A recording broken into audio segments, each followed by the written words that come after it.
Bem-vindos, pessoal, a este vídeo onde vou ensinar como fazer corretamente as sombras. Para fazer este tipo de prática, vou trabalhar com uma Round Magnum de 17 de 0,30, tá? Seria esta que mostro na tela. E depois tenho na mesa 4 tons. Tenho o preto puro, tenho um tom escuro, ou seja, uma sombra escura, tenho uma sombra média e depois tenho uma sombra clara. Certo, pessoal? Para fazer esta prática, vamos utilizar 2 calibres. Coloco 2 calibres porque quero explicar a diferença que vamos ter entre um e outro. Uma é uma Round Magnum de 11, que é esta, e esta é uma Round Magnum de 17. Pensem que com uma Round Magnum pequena temos uma maior incisão na pele, produz muito mais traumatismo. Como substituímos isso? Utilizando uma maior. Esta no final vai abranger muito mais espaço na pele, vai cobrir a pele de uma forma muito mais homogênea, não vai incidir tanto, certo? E não vai produzir sobressaturação, que é o que esta faria em concreto. Cabe dizer também que é extremamente importante entender a espessura da agulha. O que isso quer dizer, o calibre? Que seria de 0,30, 0,25 e 0,35. Algumas marcas têm também de 0,40 de espessura. Neste caso, vamos utilizar para fazer sombras diluídas. O ideal seria que trabalhemos em um calibre de 30 ou de 25. Porquê? Porque em Pochá, no final, vai nos dar um sistema de ponto mais fino, que é o que nos daria uma agulha de 0,35 ou o que nos daria uma agulha de 0,40. No final, a única coisa que o grosso vai determinar é o tamanho do ponto com o qual eu vou incidir na pele. Então, se eu quero um resultado muito mais transitório na pele, que as linhas não fiquem muito marcadas, vou usar um calibre baixo, ou seja, digamos que vou utilizar uma espessura baixa de agulha, seja 0,25 ou 0,30, e se eu quero que a sombra fique um pouco mais texturizada, então vou utilizar um calibre mais alto.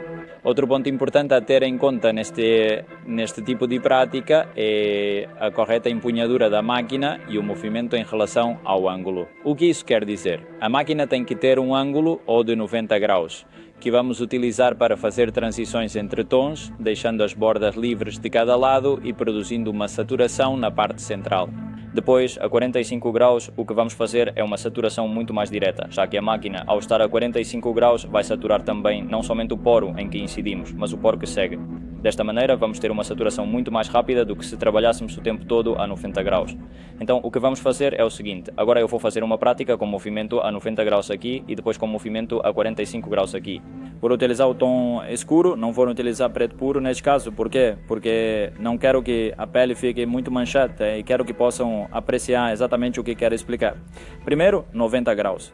Temos que ter a máquina a 90 graus em relação à pele e o movimento é pendular. O que significa movimento pendular? Que vamos fazer uma entrada, digamos que esta é a pele, vamos entrar de forma progressiva, vamos manter um pouco dentro e depois vamos sair de forma progressiva. O que conseguimos com isso?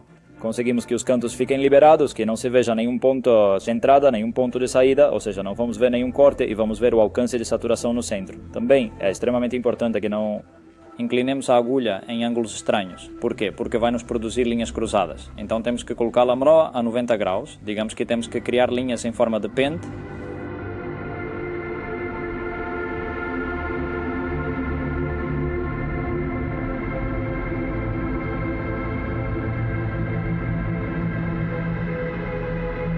Começamos fazendo uma passada no interior e depois a seguinte vamos alongando um pouco mais.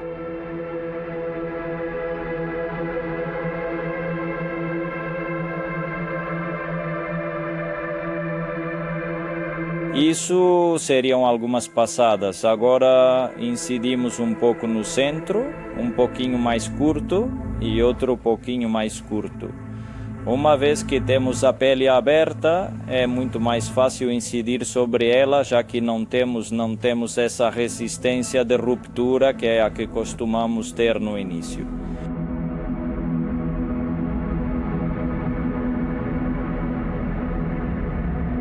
Este seria um movimento 90 graus, o centro ficaria claramente muito mais saturado que os cantos, né? E temos as bordas completamente limpas para poder emendar a próxima sombra ou o próximo tom que queremos seguir. Como se faz essa transição para o próximo tom? Pois é tão simples que precisamos conhecer claramente qual é o alcance de movimento que temos na mão. Digamos que o alcance de movimento é pessoal. Cada pessoa tem um alcance de movimento e o alcance de movimento só quer dizer quanta mobilidade você tem nos 3 dedos da frente que te permite cobrir uma área determinada.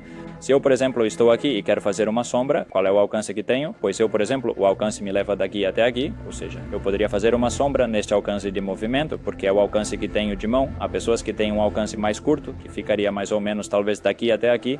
O degradê que temos deste lado, pois bem, eu terminei de fazer este degradê, movo um pouco a mão e continuo. Depois movo um pouco a mão e continuo. E dessa maneira fica muito mais homogêneo. Certo, já sabemos o de 90 graus, vamos passar ao de 45.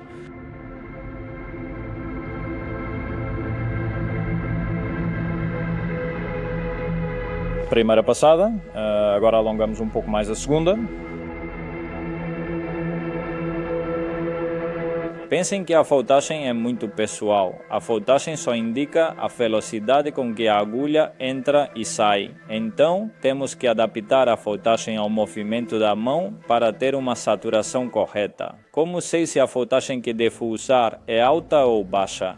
Pois basicamente, digamos que uma forma muito simples de obter esta informação é pensar da seguinte maneira. Se eu sou uma pessoa que tatua de forma rápida, a voltagem eu tenho que equilibrar. Como eu equilibro? Eu aumento. Sou uma pessoa que gosta de tomar meu tempo, ter tempo para fazer os detalhes e essas coisas, certo? Ou vou trabalhar em uma área muito menor, que precise de mais precisão e mais cuidado, tenho que baixar a voltagem para que se produza a saturação que quero com o movimento da mão correspondente. Digamos que a pressão que eu exerço sobre a pele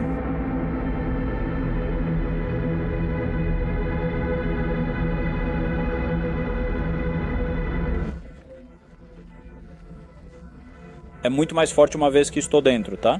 Ou seja, digamos que eu quando entro, aí aperto, certo? Mas à medida que vou entrando e à medida que vou saindo, vou afrouxando. Ou seja, eu entro frouxo, certo? Aperto e depois levanto.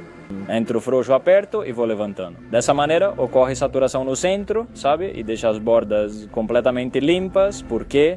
Porque se eu, por exemplo, aqui, em vez de entrar de forma pendular, entro diretamente para a frente, a agulha vai oferecer resistência, vai bater na parte de trás e o que vai fazer é que vai marcar uma borda. Então você vai ver completamente do ponto de entrada onde começou a sombra, algo que muitas vezes não nos interessa. Isso interessa quando vamos fazer algum trabalho, estilo cartoon, ou já temos uma linha construída de onde partimos a sombra. Se partimos a sombra desde a linha, temos um ponto de término. Portanto, temos um ponto de partida também.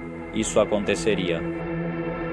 Agora mesmo estou a 45 graus, mas estou entrando de uma forma mais agressiva, menos progressiva, em incisão na pele e então claramente se notam em todo momento os cantos da agulha. Vê? Fica muito mais marcado.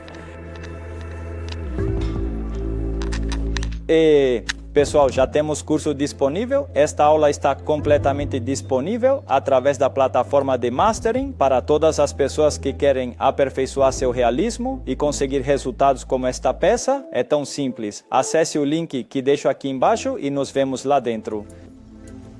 Muitas pessoas me perguntam se é correto, digamos, mudar a direção da sombra. É correto, sim e não. Sim, se o que você busca é um resultado, digamos, mais tipo esboço, menos realista. Ou seja, digamos que se você está fazendo um trabalho mais ilustrativo, especialmente as pessoas que fazem estilo de arte chicano, costumam trabalhar muito com tramas. Ou seja, digamos que vão cruzando linhas de uma forma muito organizada para que depois a cura seja completamente homogênea. Eu não trabalho a sombra nesse sentido. Eu prefiro fazer a sombra em uma mesma direção, sempre a favor e no sentido orientativo ao volume, certo? Para quê? Para que depois cada uma das linhas que vou depositando na pele se veja na mesma direção. Desta forma não se produzem cruzamentos e não vão se produzir manchas. Muitas pessoas cometem o erro de começar a fazer uma sombra e começam nesta direção. Depois decidem mudar a direção assim. Depois colocam outra direção diferente. Depois voltam a mudar a direção e, como podem ver, este é o resultado que se produz na pele. É uma sombra completamente manchada. Interessa? Sim e não. Não quando queremos fazer sombras polidas, mas sim quando queremos fazer sombras texturizadas. Digamos que queremos criar um padrão de sombras em algum elemento específico do design e queremos que tenha esse tipo de textura. Sim, é válido se quisermos fazer assim, mas quando queremos uma transição para a pele, é extremamente importante que controlemos o tempo todo as passadas, que a voltagem seja adequada ao movimento da mão, tá? e que mantenhamos a direção. Certo, pessoal? E agora vem a pergunta de 1 milhão. Qual é o equilíbrio correto entre o movimento da mão, a voltagem, para conseguir uma saturação correta? Isso é muito pessoal, mas vou explicar de forma prática como afetam quando variamos esse tipo de parâmetros. Se temos uma voltagem baixa, neste caso, isso é uma voltagem baixa. Isso é uma voltagem de 5.8. Se nós temos uma voltagem baixa e um movimento da mão rápido, ou seja, nós baixamos assim, o que vai acontecer? Vão se formar degraus. Esses degraus se formam. Como equilibramos isso? Para que isso não aconteça, teremos que aumentar a voltagem. Vamos aumentá-la, por exemplo, para 6,5 e vamos fazer isso bem aqui embaixo, justamente para poder comparar.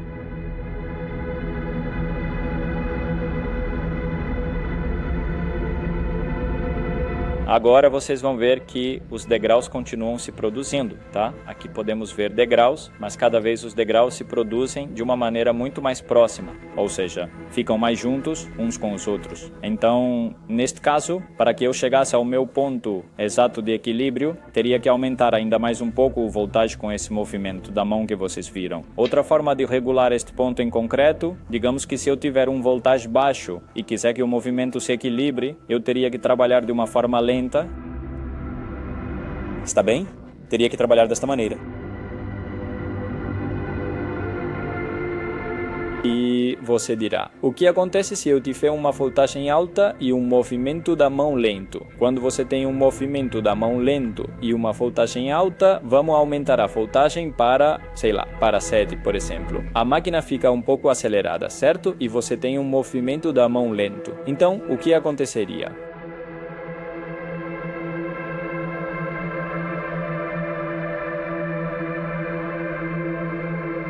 Basicamente, o que vai produzir na pele são linhas. Movimento da mão lento, voltagem alta, produz linhas. Como compensamos isso? Bem, se tenho uma voltagem alta e quero compensá-la, teria que trabalhar com um movimento da mão mais rápido. Como seria? Seria desta maneira.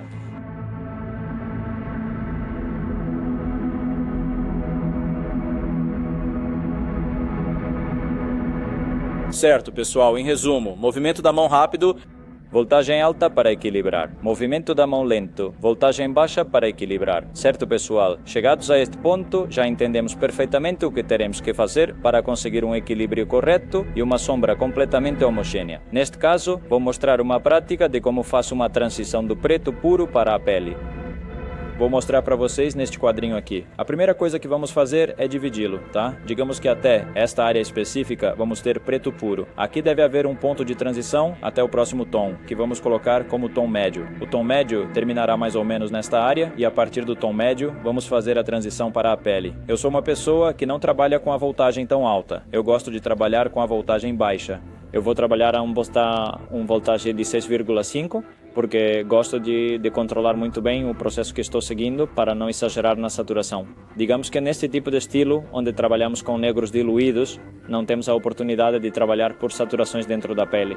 Digamos que se eu quero construir uma imagem, tenho que construí-la por camadas, então cada camada que fazemos na pele conta. Portanto, é extremamente importante que pensemos antes de fazer, ou seja, eu vou fazer uma transição daqui para aqui, certo? Onde eu começo? Eu começo aqui, primeira saturação preto puro, depois um pequeno ponto de transição, depois colocamos a cor ou o tom médio que temos aqui.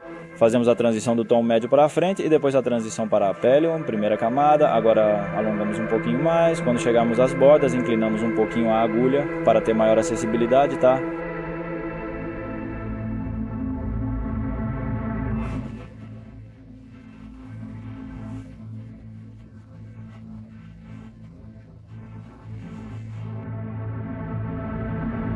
Pouco a pouco vamos controlando o que estamos fazendo. Fazemos a passada de transição, vamos alongar um pouquinho mais agora.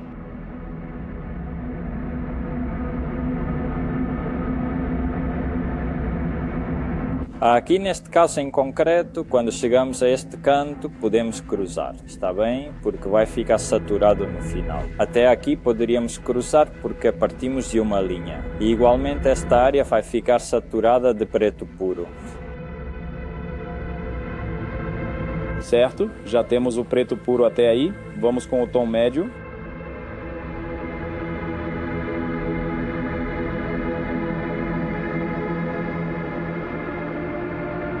Primeira passada, é extremamente importante que ao fazermos sombra tenhamos a ponta bem carregada de tinta para que cada batida que dermos na pele deixe e deposite o pigmento necessário, sabe? Não criamos traumatismo. Porquê? Porque quando passamos a agulha sem tinta carregada, diretamente o que geramos é ferida. Ou seja, abrimos um buraco na pele, não depositamos pigmento, gera-se traumatismo. Isso se traduz em quê? Em maior irritação da pele, há maior dor para o cliente e um resultado indesejado. Temos o tom médio aqui, vou terminar de saturá-lo bem para que fique homogêneo. Veja como eu entro na pele, entro sempre de forma progressiva. Depois também, à medida que for entrando e saindo, quando as saídas e as entradas são suaves, sabe? E já quando entro e estou na parte central, aí sim deixo que sature um pouco.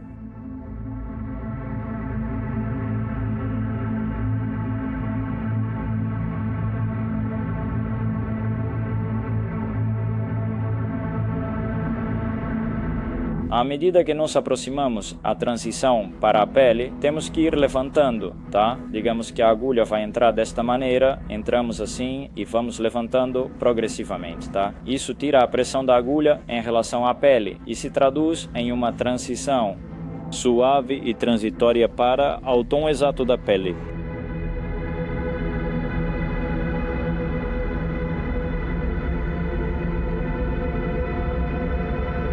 Vamos para o último tom, é o tom claro.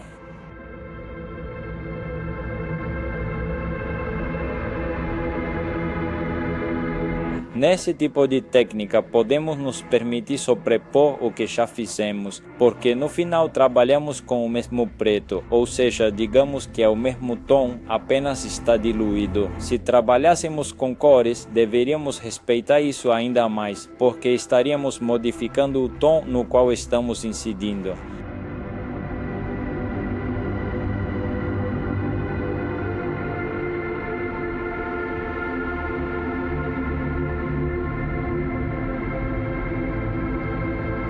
É extremamente importante que limpemos bem na hora de observar o trabalho que fizemos, tá? Ou seja, digamos que se já vemos que está muito sujo, é extremamente importante que limpemos para poder verificar e corrigir o que fizemos. Neste caso, eu já estou olhando o ponto em concreto. Me custa um pouco ver porque a luz me atinge de repente, coloco os óculos e vejo exatamente o ponto que falta saturar. Outro truque muito bom para aquelas pessoas que não usam óculos polarizados é que quando vocês colocarem a luz, o ponto de luz e de iluminação tem que ser pelo menos duas mãos à frente. Dessa maneira, toda a luz se concentra nesta área e faz uma transição completamente fosca para baixo.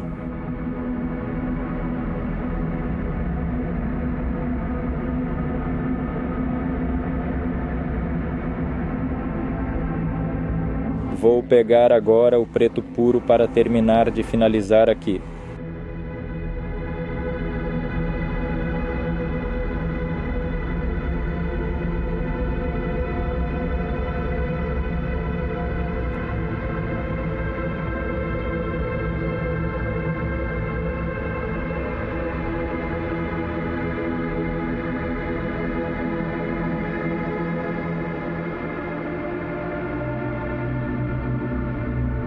Certo, pessoal? Assim ficaria a sombra do preto puro em transição para a pele. Claramente cabe dizer que esta é uma pele humana, real. Esses tons, bem, claramente ficam avermelhados, se misturam um pouco com o sangue e tal. Então, deveríamos ter um pouco mais de cuidado e ir revisando pouco a pouco, tá? Não nos desesperarmos na hora de chegar ao ponto de saturação, porque basicamente esse tipo de tom, com o passar das horas, vai aumentando. Então trabalharíamos neste caso por camadas. Não deveríamos ir de uma vez, tá? Melhor progressivamente. Certo, pessoal, chegados a este ponto, já podemos entender claramente o que precisamos para construir sombras deste estilo. Extremamente importante que saibamos realizar um funcionamento correto da máquina com o calibre correto da agulha, funcionamento correto da voltagem em relação ao movimento da mão e, acima de tudo, nos conhecermos para saber qual é o nosso próprio alcance de movimento. Conhecendo todas essas variantes, simplesmente teremos que ter paciência, dedicação e muita prática para conseguir esses resultados.